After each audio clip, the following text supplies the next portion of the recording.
ქალაქში რომელშიც შემოვდივარ, დედაქალაქია ჩვენი და არანაირი ასოციაცია არ რჩება, რომ შემოდიხარ ქალაქში და დგას რაღაც ძველი პროექტი. თავის დროზე ალბათ კარგი იყო, მაგრამ ქალაქი რო ვითარდება იმის ფონზე, აი უკან ამხელა დიდი შენობები, კარფური, ის ახალ რაღაცას ითხოვს.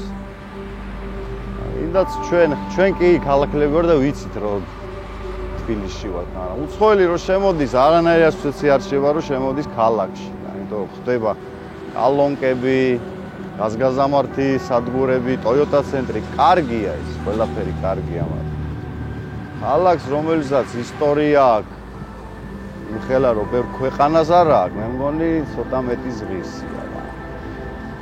მე არ ვამბობ რომ მაინც ჩემი პროექტი იყოს. კონკურსი გამოცხადდეს, გავალამაზოთ და მე მგონი ჩვენი გასახარებელი. შემოსასვლელში დაიდგას დიდი მიმინო და ზედ იყოს თბილისი.